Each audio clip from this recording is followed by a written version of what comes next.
Hallo zusammen, heute geht es um ein Thema, das viele beim Auswandern nach Portugal unterschätzen. Das Gesundheitssystem. Wenn man an Portugal denkt, denkt man zuerst an Sonne, Atlantik, Algarve, Lissabon, Porto, Cafés und ein entspannteres Leben. Aber wenn man wirklich länger bleiben möchte, besonders als deutscher Auswanderer oder digitaler Nomade, dann muss man eine sehr wichtige Frage stellen. Wie gut bin ich medizinisch abgesichert?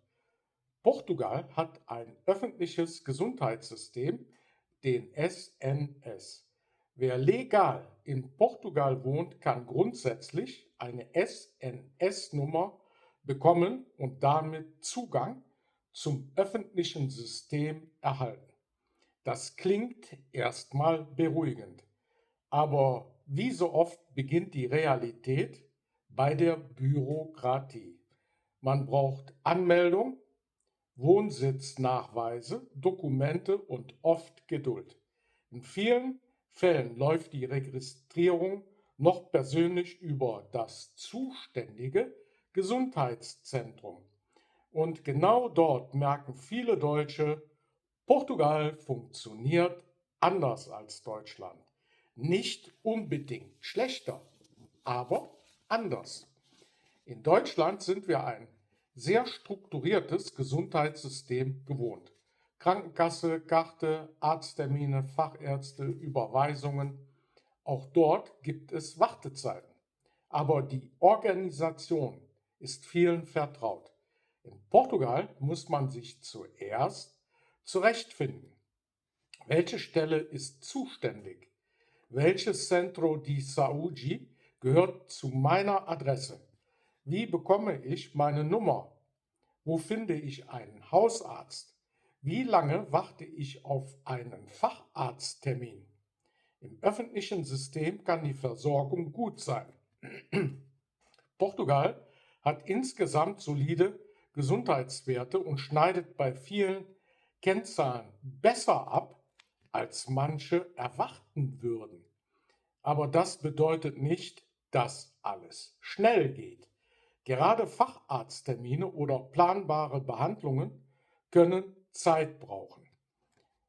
Und wenn man die Sprache nicht gut spricht, wird es noch schwieriger. Deshalb nutzen viele Auswanderer zusätzlich private Anbieter. Gerade in Lissabon, Porto und an der Algarve gibt es moderne private Kliniken, private Ärzte und auch englischsprachige Betreuung. Das kostet natürlich Geld, aber dafür bekommt man häufig schnellere Termine, mehr Komfort und eine einfachere Kommunikation. Für digitale Nomaden ist das besonders wichtig, denn wer online arbeitet, kann sich lange Ausfälle oft nicht leisten. Ein kaputter Zahn, Rückenschmerzen, eine Entzündung, ein Facharzttermin, das klingt klein, kann aber den ganzen Alltag lahmlegen. Deshalb wäre mein Rat: Portugal nicht ohne Plan B.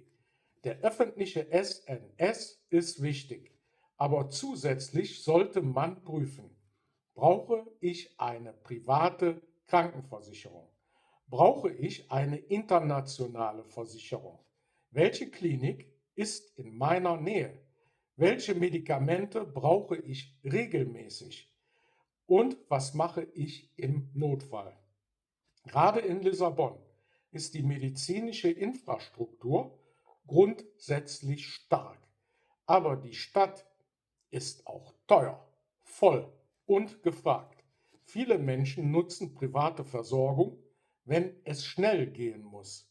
Auf dem Land oder in kleineren Orten kann die Lage wieder anders aussehen. Dort ist es ruhiger, aber nicht immer alles direkt verfügbar. Mein ehrliches Fazit: Portugal ist kein schlechtes Land für medizinische Versorgung. Im Gegenteil, viele Menschen fühlen sich gut versorgt.